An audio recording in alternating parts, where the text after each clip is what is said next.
in Daniel, and we were in chapter 7 the last time we were in Daniel, and you may remember a little bit about chapter 7. What do you remember from chapter 7? What was your takeaway from Daniel 7, if you remember?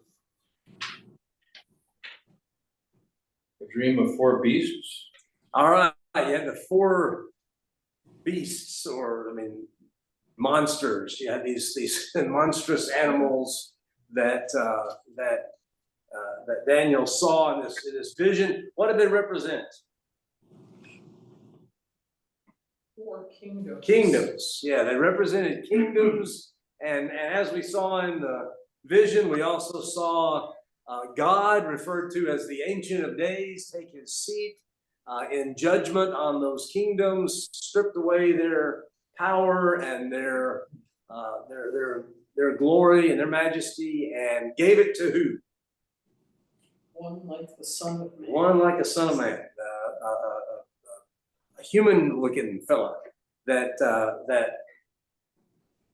later on in the chapter we're told seems to represent God's people. But of course, we also know Jesus used that phrase for himself, that name for himself, Son of Man, and did so with some very intentional,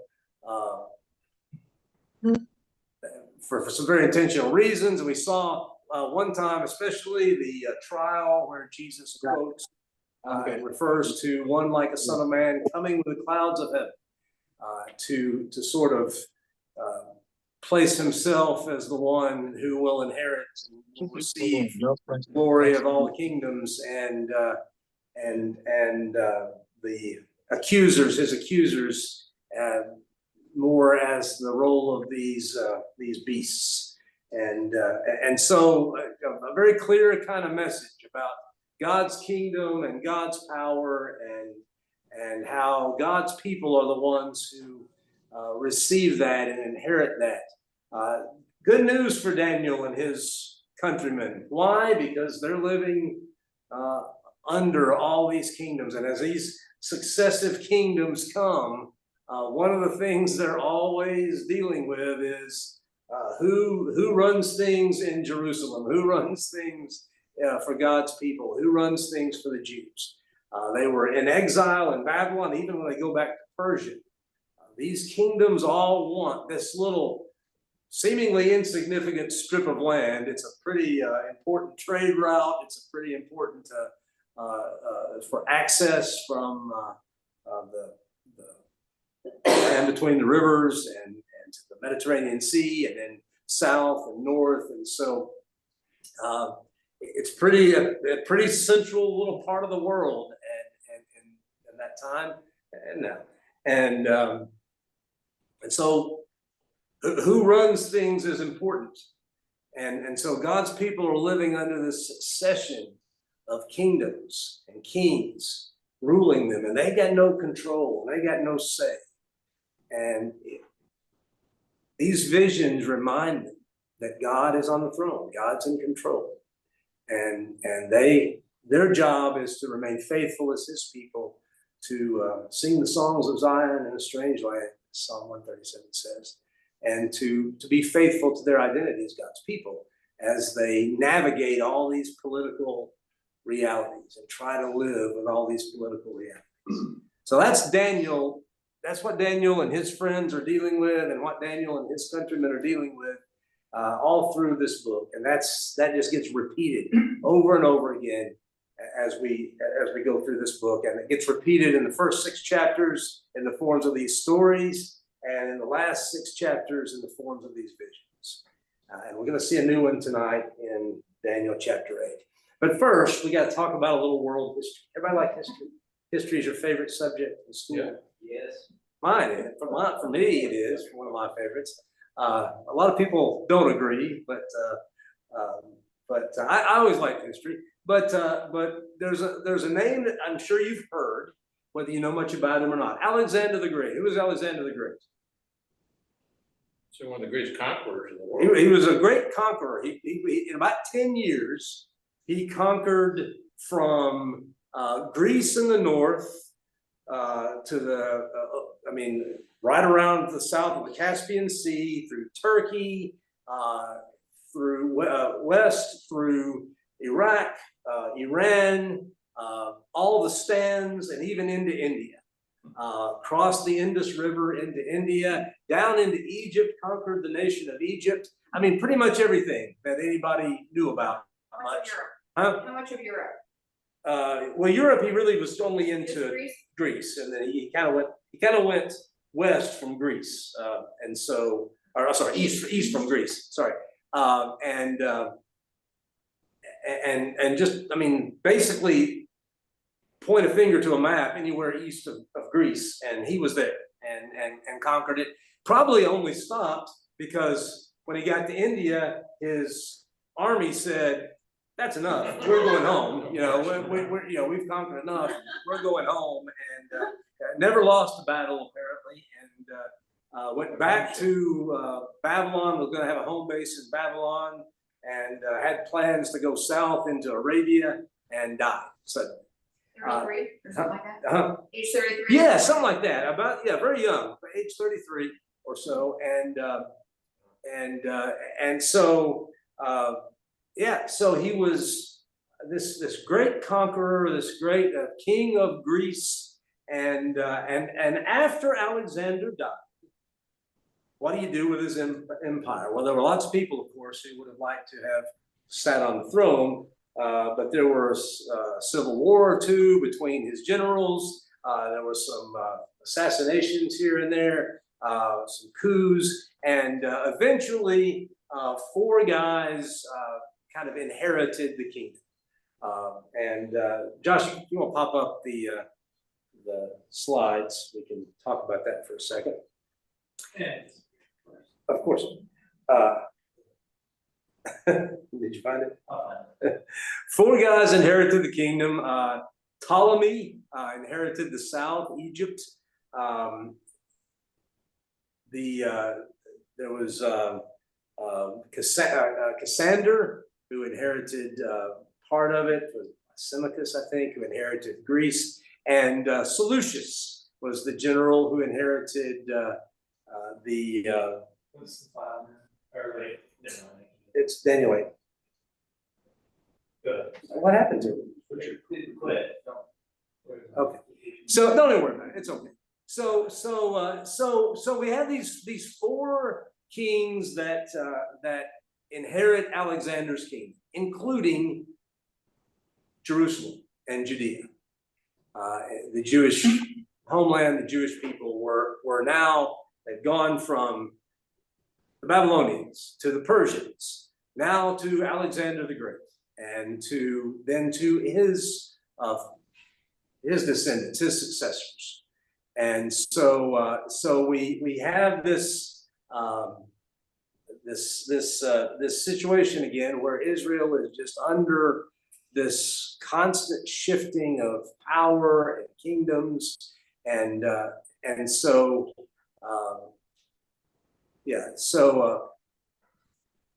okay. Go ahead to the next slide.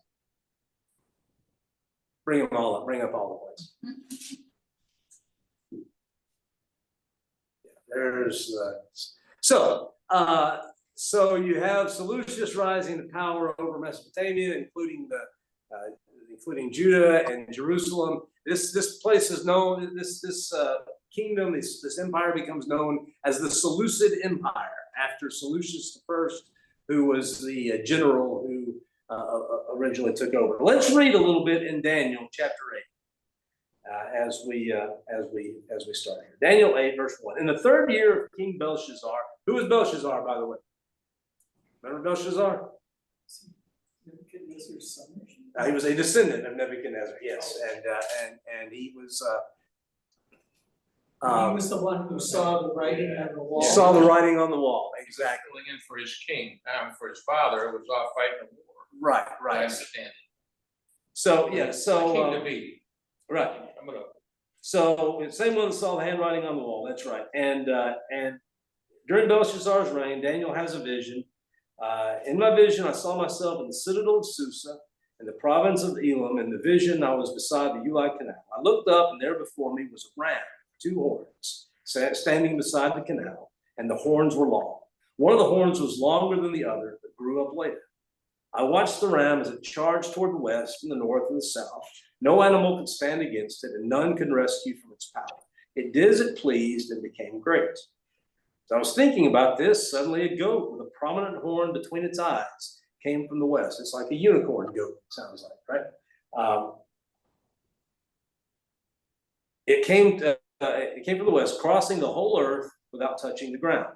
It came toward the two-horned ram I had seen standing beside the canal and charged at it in great rage. I saw it attack the ram, furiously striking the ram and shattering its two horns. The ram was powerless to stand against it. The goat knocked it to the ground and trampled on it, and none could rescue the ram from its power.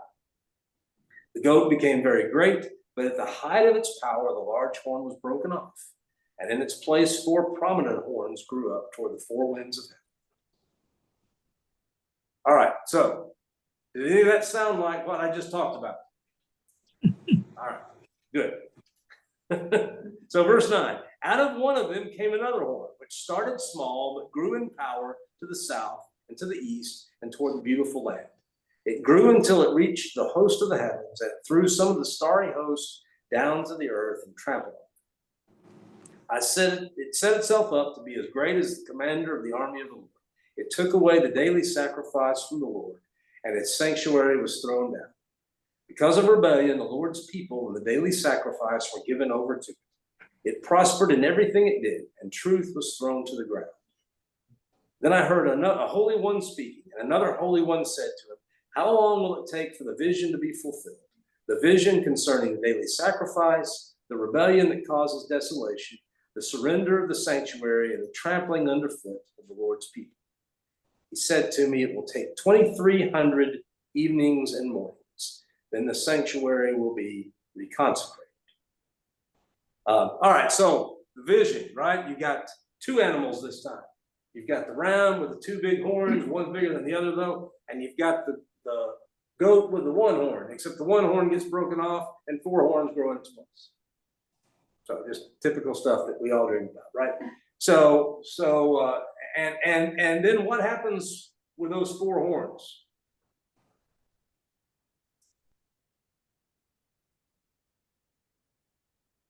Or one of the four horns. Well, grew in power. Out of one of the horns came another horn, right? A small horn, which started small, but grew in power to the south and to the east and toward the beautiful land. What do you think the beautiful land is? Probably Israel. Israel, yeah, it'd be Israel. And in this vision, this horn reaches the stars, the host of heaven, and sweeps them down to the earth and tramples on them. And then what happens? How does this turn out for the Jewish people? This horn growing up. Well, let me ask you this: A, good; B, not so good. Not good. Not so good. Not so good at all. Not good at all. It takes away the daily sacrifice. The sanctuary is thrown down. Truth is thrown to the ground. Doesn't sound good. This is not good at all. There's a mention of something that a rebellion that causes desolation. That can't be good.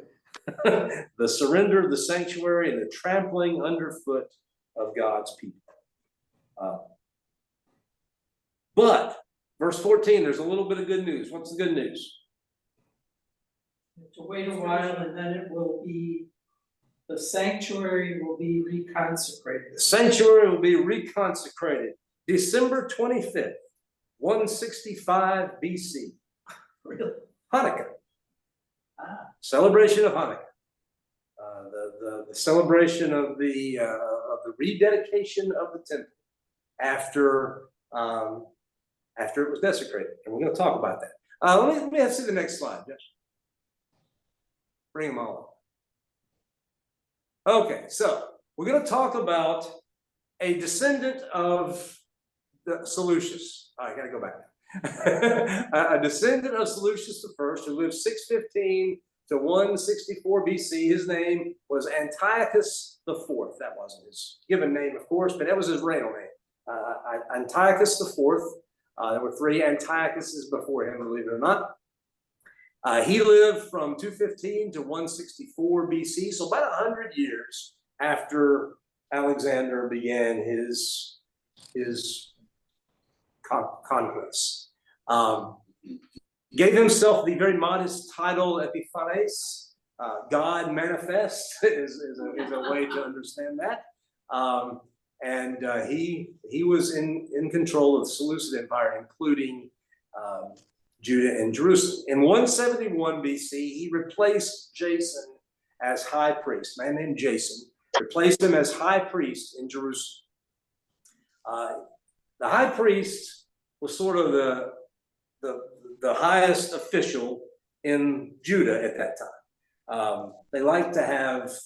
Alexander liked to allow rulers to stay in place if possible, because it made the people more willing to follow them. So the high priest had become sort of the de facto puppet king as well.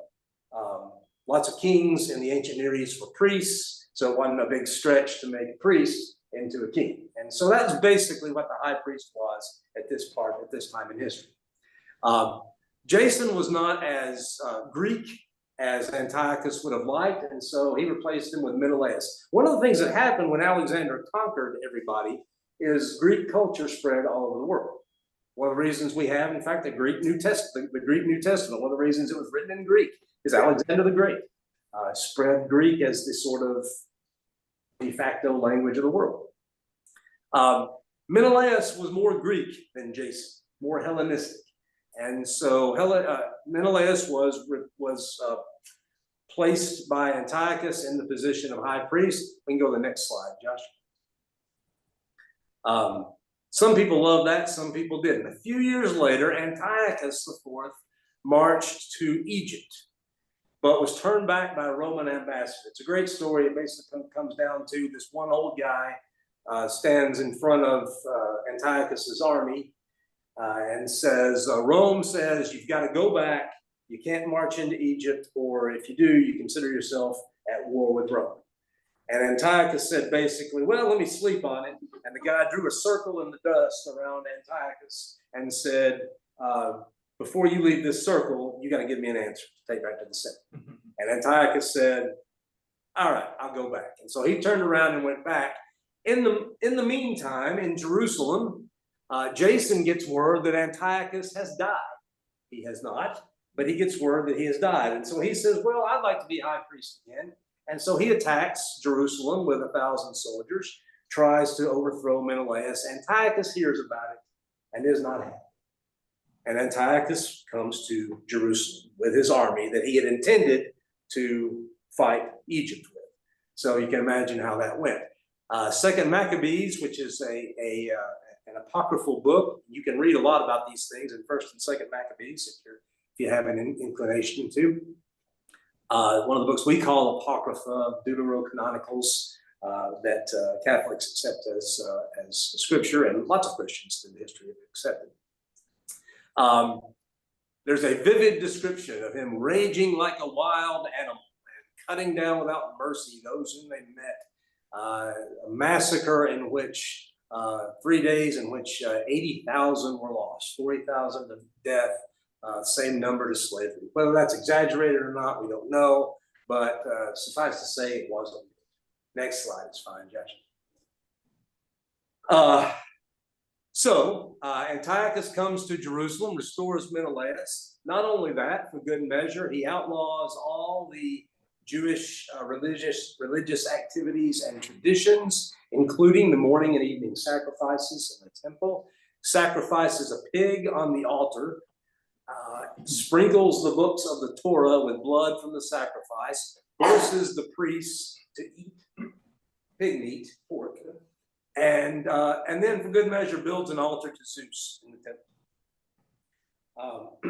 Any one of these things would be this rebellion or abomination that causes desolation that Daniel is going to refer to several times. Verse 23 of Daniel 8. In the latter part of their reign, the rebels have become completely wicked. A fierce-looking king, a master of intrigue, will arise. He'll become very strong, but not by his own power. He'll cause astounding devastation and will succeed in whatever he does. He'll destroy those who are mighty, the holy people. He'll cause deceit to prosper, and he'll consider himself superior.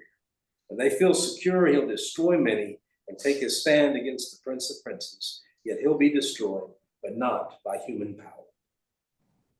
This is Daniel interpreting the vision. And you can read a little more about it in verse 15 and following. Is this voice tells Daniel what the vision means. It concerns the time of the end, is what Daniel's told in verse 17. Doesn't necessarily mean the end. It just means a big crisis point, a big time of crisis and sorrow and struggle and tribulation. And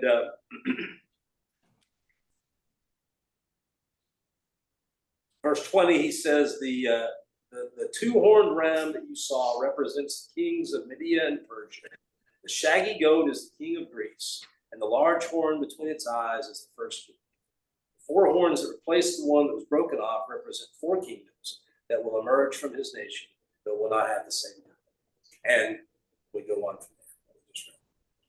there. So this, while chapter 7, there's a little bit of uncertainty about which kingdoms are which and which animals represent which kingdoms. In this, we got some clarity, right? We're told Persia and Greece is who we're talking about, and Greece is the goat in which all of this starts, and it ends in this terrible tribulation that God's people are going to go through. What would it have been like to be in Jerusalem when all this has happened? What would you have thought? Terrible. Wouldn't want to be there. Maybe wouldn't even want to live. Okay. End of the world. End of the world? Yeah, feels like it, right? Feels like the end of the world. Feels like this. I mean, everything's crashing down, right? You can't worship anymore. It's as bad as when we were when our ancestors were taken into captivity. It's this awful loss of everything that makes us God's people, the Torah, the law, right? The sacrifices, the things that make us distinctive, that mark us out from the rest of the world. What else? What else would you have been thinking?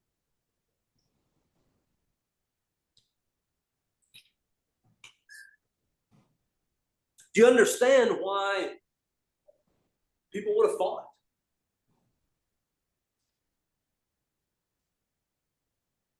I mean, there's a rebellion at this point in time, right? This is what Hanukkah celebrates for the Jewish people.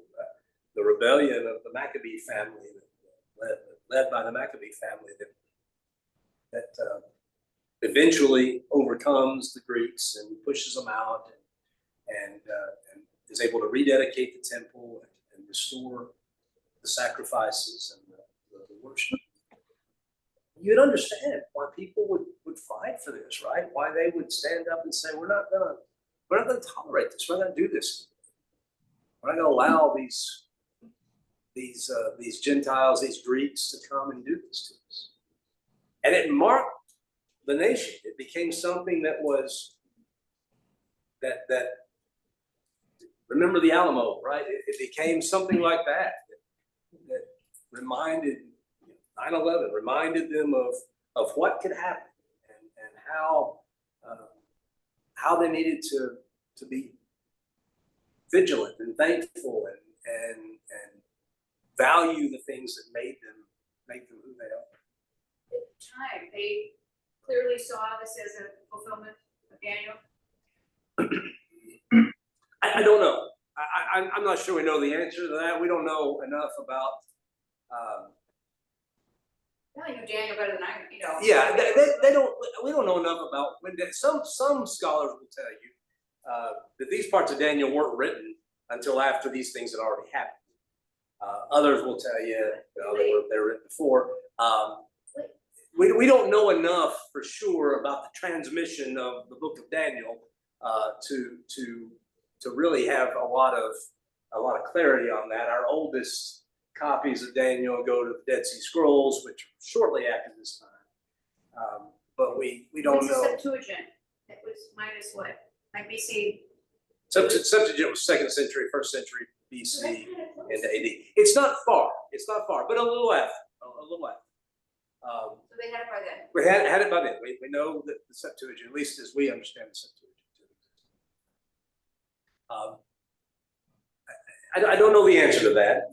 I do know that we'll look at more next week, but I do know that when Jesus is talking about what's going to happen in Jerusalem, what the Romans are going to do, he refers to the abomination that causes desolation in Daniel. He says, when you see the abomination that causes desolation. Now Luke dispenses with all that. Luke says, when you see the armies in the temple or something like that. But in Matthew and Mark, we have abomination that causes desolation. The phrase from Daniel. Not that Jesus was saying it was the same thing, but he was saying something like that is about to happen. Something of that to that degree is about to happen. And when you see it, let the reader understand. One of them says, then you know it's time, and you need to get out of town. You need to get out of Dodge and be safe. And with Menelaus and Jason, you see the beginning of something that's going to plague the Jews until the very end. They're not united. And there's perhaps as much conflict among the different parties of the Jews, especially in Jerusalem, as there are struggles against the outsiders. That's right. It comes down to, between Menelaus and Jason, it comes down to the traditionalists versus the Hellenists, the people who want to be like, let's get with the modern world, folks, and we can be Jews, but we need to also be, accommodating to the Greek culture, and the traditionalists who wanted nothing to do with that. Yeah, that goes on until 78. Absolutely.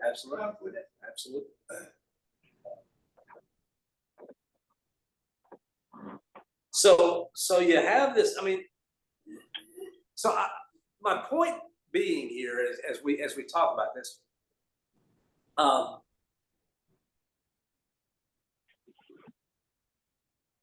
Daniel living in his world, his day, right? Babylonians, and then the Persians, and all that Daniel went through. And the visions that Daniel has after that tell him not everything's going to be better. Tell him it's more of the same coming. This is not unusual. And see, I think this is real important for us. We always have the idea that we're living in just terrible times. Things have never been any worse, and things are just awful, and we're just living in these terrible. And I think it's good to have perspective. We're going to talk Sunday about persecution. It's good to have perspective. That God's people have always gone through clashes and struggles and disconnects with the world around us. We've always had that struggle and that hardship. How much do we fit in? Does Daniel fit in Babylon? Seems to. He tries to. By the end of the empire, Daniel fits in really well. Daniel is one of the highest ranked officials in Babylon. He fits in just fine. We had to bend over backwards. We have Nehemiah and the time of the Persians, who's a cupbearer, right? Who's trusted position of service to the king. So it's not like you can't figure out your place, and you can't figure out how to have both, to hold your identity as God's people and your identity in the world we live in. There's a sense in which we all do both of those things, right? We all, unless you're just decided you're just gonna live in the church building and have nothing to do with anybody else. You're a monk. Right, I mean, we all are holding those two sides of our identity. How do you do that? How do you deal with that? And what happens when from time to time the culture makes you choose? A line gets drawn and you've got to decide where you're gonna stand, where you're gonna be.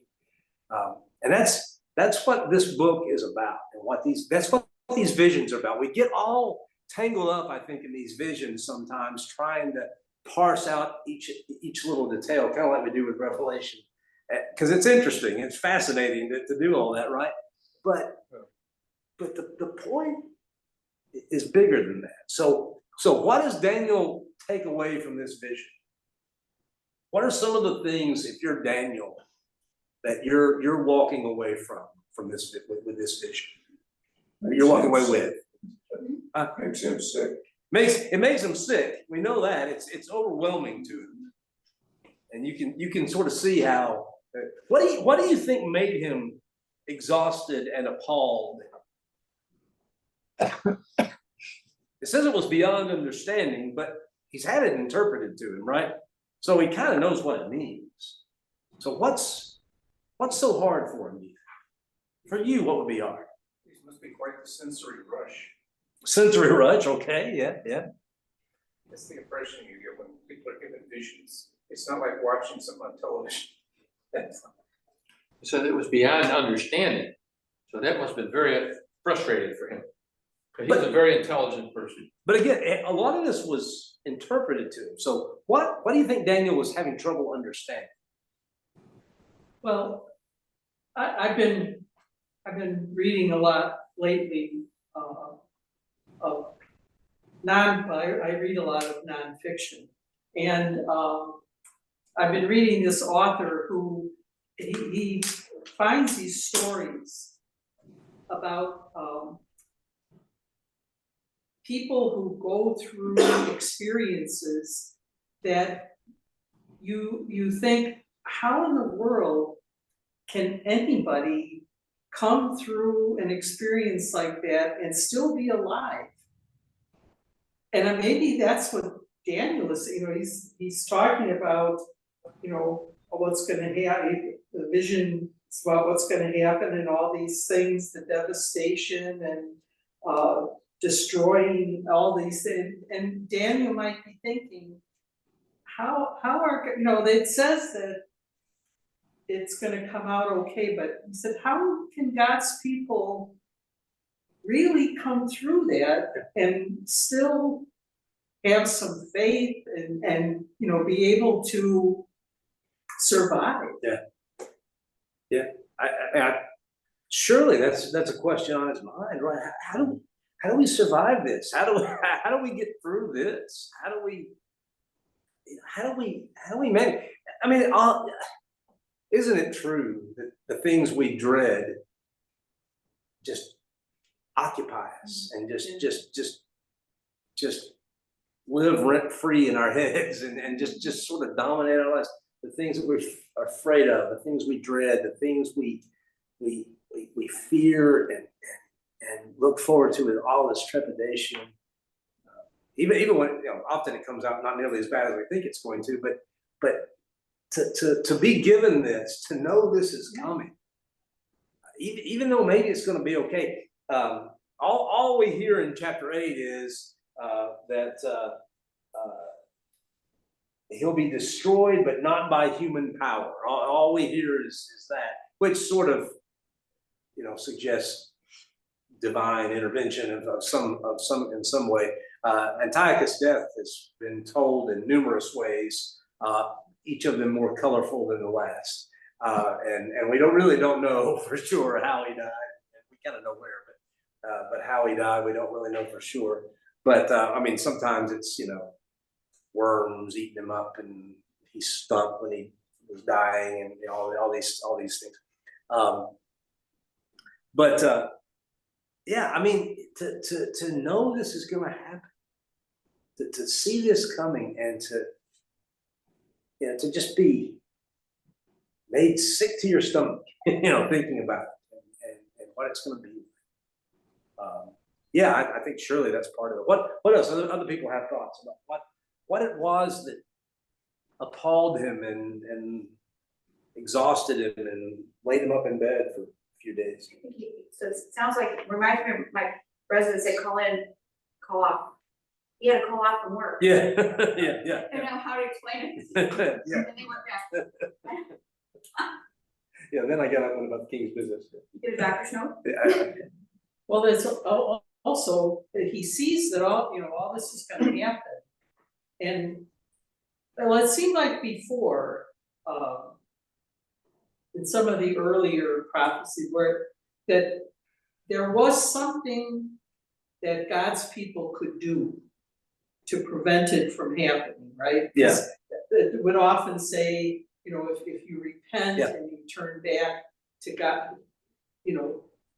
God's wrath will not come on you, but it seems like here, there's really, he sees that this is gonna, and it's like, I see this, but there's nothing I can do to change it. And that's gotta be really horrible also. that's a really good point. I mean, to hear a prophet tell you, if you repent, if the nation repents, well, you know what to do, man. Let's go try to get everybody to repent. Maybe they won't, maybe they will, but let's go try. Let's go see if we can't, makes this, it's out of their control. This is what it's gonna be. This is what's going to happen. And yeah, that's a terrible thing to be in. But and again, isn't that what we fear? Isn't that the things that we don't have control over, we can't fix, there's no plan for getting around it. Beyond understanding, right? There's no way that we can figure out to go around it, so what do we do? And it's really hard. Basically, it's probably supposed to be somewhat reassuring that he's told us it's gonna happen, like, I Yeah. planned for it, this doesn't mean things are out of control. Yeah.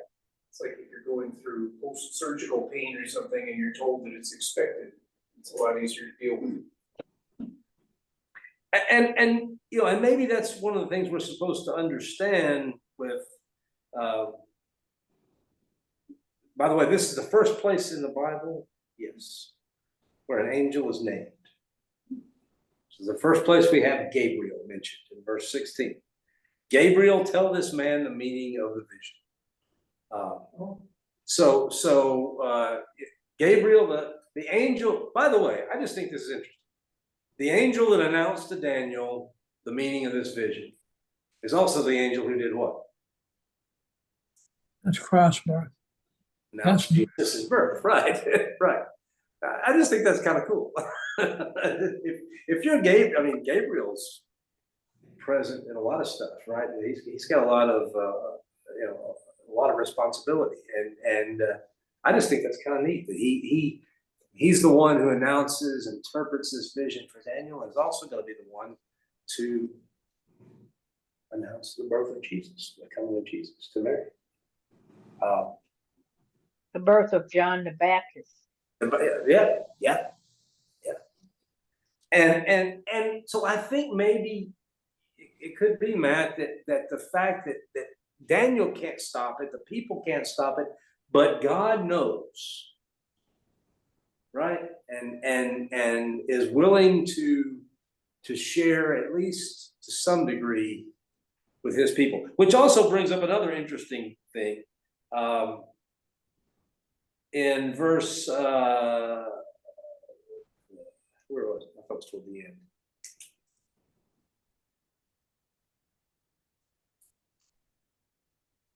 Verse 26, seal up the vision, for it concerns the distant future.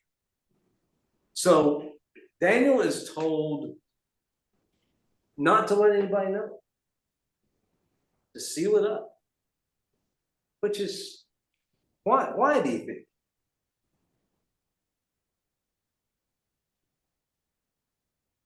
Is that What did you say, Patrick? What was that Why is question? Daniel told to seal up the vision? To not tell anyone. Too troubling. Okay, discourage you. maybe it's something we're just not, maybe it's just something that, maybe there's some things that we don't need to know in advance. That we're just better off not knowing.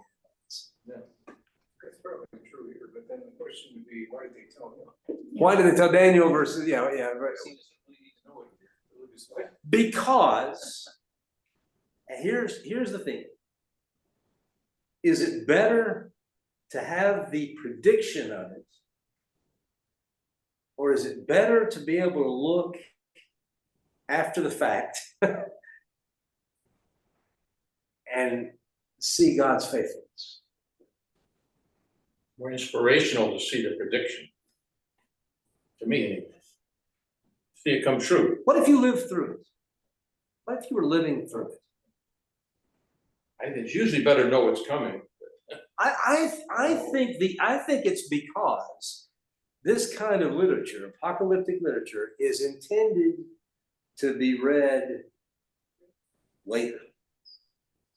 To let you interpret what's happening to you through the lenses of what God's always been up to. It's what Jesus is doing when he uses abomination, desolation in Matthew 24 to talk about what's going to happen. Right? He echoes back to you've been here before. This is something you've gone through before. In Revelation,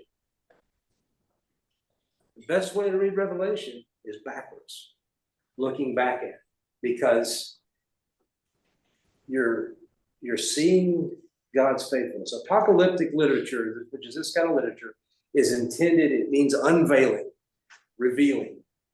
The idea is to say, what you're going through is rough, but there's something else that's true. There's something else that's happening. God's on the throne.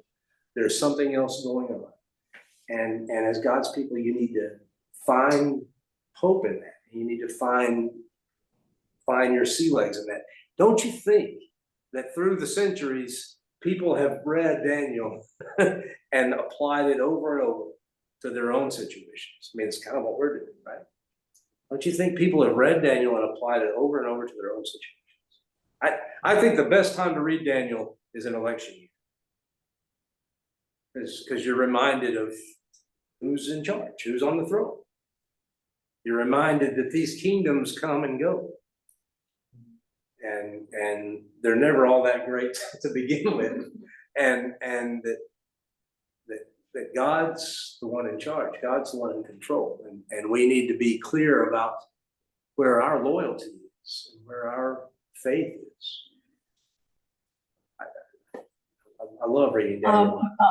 Yeah. Patrick, it would give us the opportunity to repent. Yeah. If we need to, absolutely. Yeah. Yeah.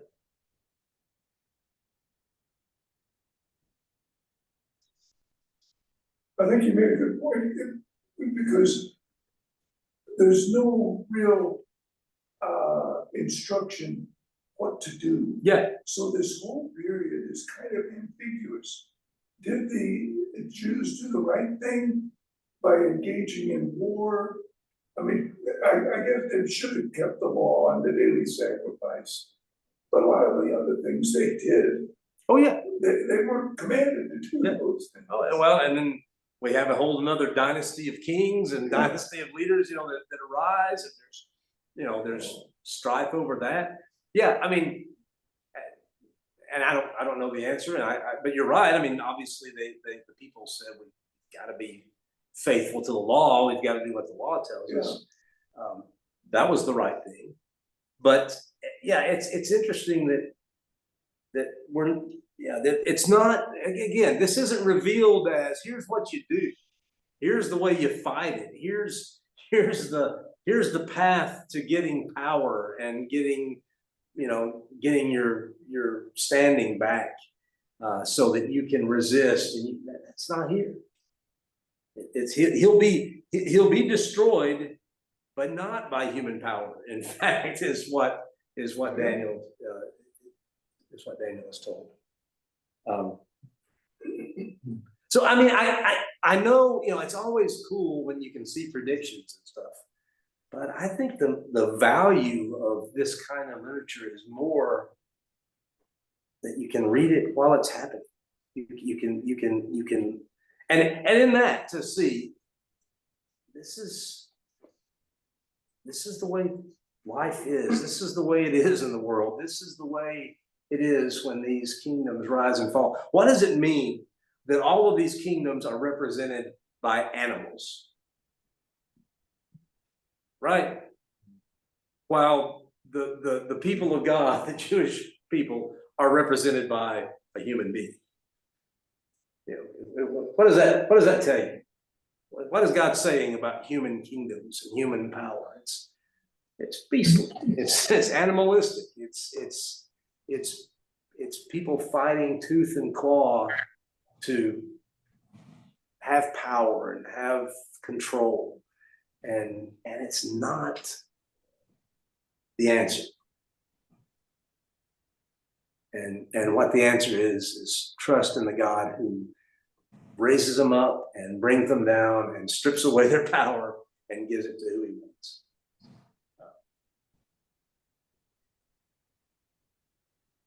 And I think that whether you're talking about Greece or whether you're talking about America 2024, I think that stands. And that's important for us to remember. And there's still ways, right, to participate in the culture, participate in the world, and hold that part of our identity and keep that, while we also keep track of where our real loyalties are, where our full loyalty is.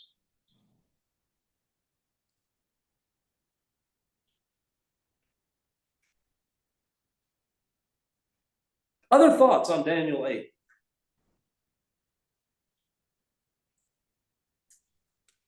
This is not Alexander the Great in Persia. The king of Persia is not the first encounter. It is the final encounter between the two. There are encounters when Darius the First is on the throne, and Artaxerxes, Esther's future husband, is on the throne. He has problems with them. So there's Marathon, there's Thermopylae. We didn't mention then Philip rises up and Alexander rises up. But this is over a period of like a few hundred years, not like, weeks or months. Also, some of the language is similar. We see some of the language is similar in chapter 7, some of the language next week. We'll see the language is similar, some language is similar with the temple next week and with the temple here. But, the context is saying something, both contexts are not the same. No, that's exactly. Yeah. And we'll see that. I mean, he recycles some of these visions kind of in different ways, and we, and that's a good point, that it's not always, you're not always looking at exactly equal things as you go through these chapters. And I think the chapters kind of build on one another. Chapter 7, you get the whole picture of the succession, the rise and fall of kingdoms, and God in charge of all of it. In chapter 8, you get this very specific look at this one event that's going to be significant to the life of Israel. And we'll see more of that in the next few chapters. But I think these chapters, these visions all build on one another. And so we can kind of, I find it odd, that in the previous chapters, the kingdoms are horrible, tyrannical beasts.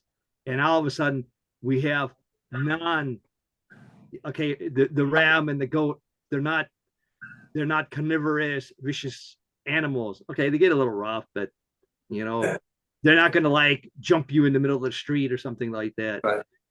Yeah, there's no like iron claws and things like that. It's exaggerated, but it's still just livestock, right? But yeah, that's a good point. That we don't, in chapter 8, we don't have the fantastic beasts, right, from Harry Potter. We don't have the monsters. We have these kind of relatively normal beasts, as long as you consider a unicorn goat normal, but you get the point. You wouldn't think the Israelites would need the lesson that political power is transient, because they are under so many different overlords. Yeah, that was one of the points we made as we started, just the succession of kings, and yet, as your dad pointed out, that they still are have political intrigue around the office of high priest, and they're still playing those games, and God's people today shouldn't have to have the the lesson that political power is transient, and yet we still seem to forget it very often.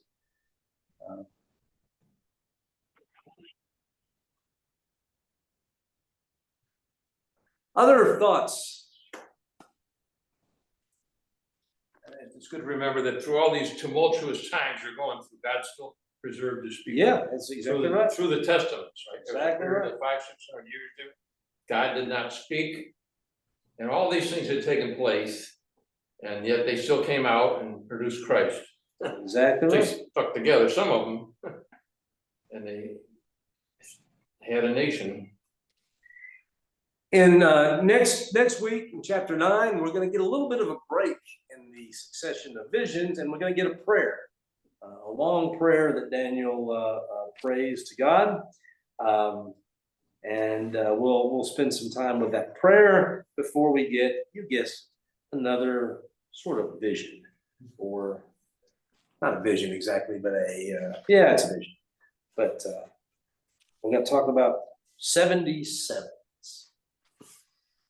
So by the New Testament, we think that the writers were actually writing during their lifetime. But you're saying that Daniel might not have been written down for a long time?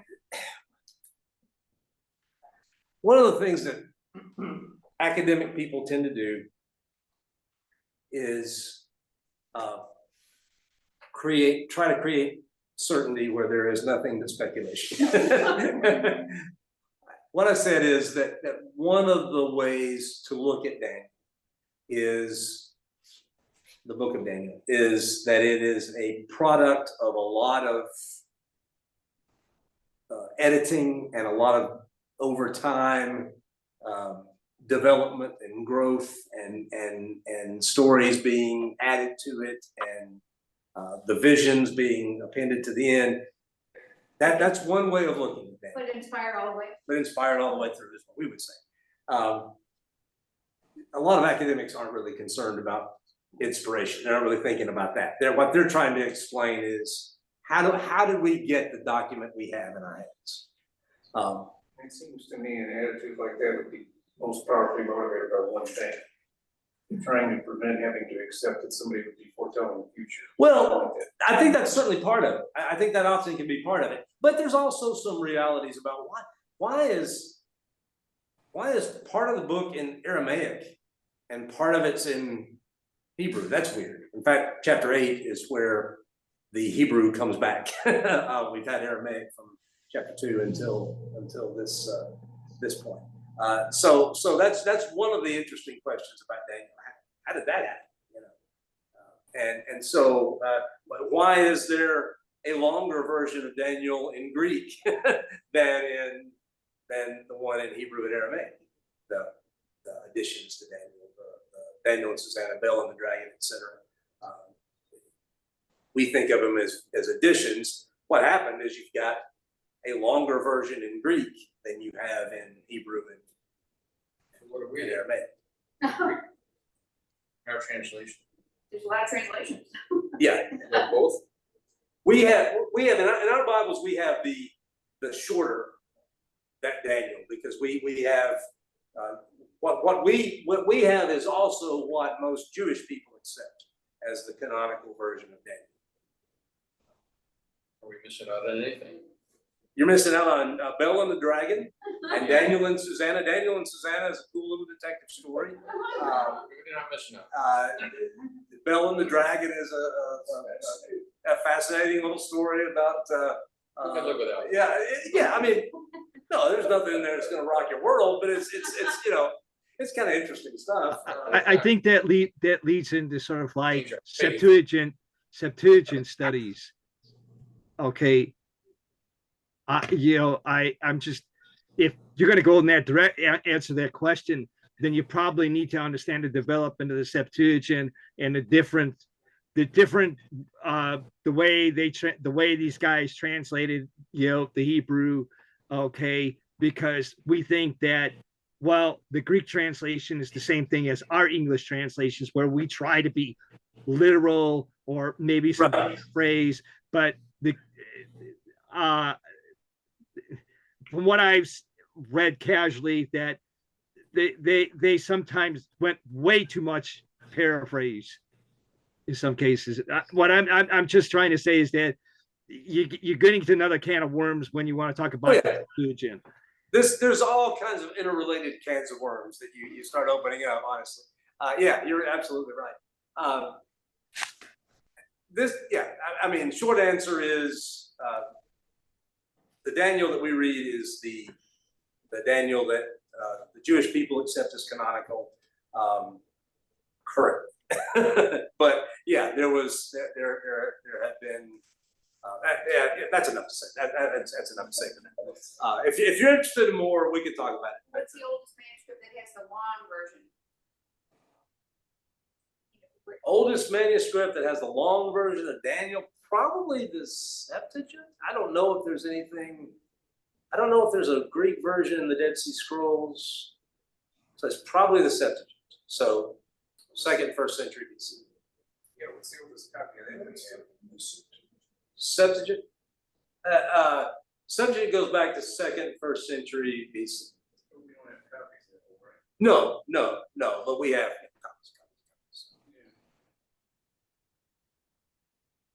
Some of the oldest documents we have behind that document the Old Testament would be the Dead Sea Scrolls.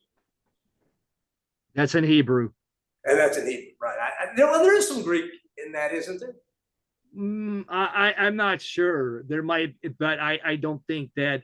I don't think there's any Greek Old Testament. There might be. I think you're right. I think you're right. Other Greek literature. other Greek literature of the time or something like that. Yeah, I think you're right. I think there's. I don't think there's any Greek Old Testament. Yeah. So it has the short version. Yeah. Okay. The book writers themselves don't seem to care too much when there are differences between Septuagint, they're quoting, and the sources that we have. There's some things. Doesn't seem to bother anybody. Yeah. All right. Good night, everybody. Thank you for Good night, guys.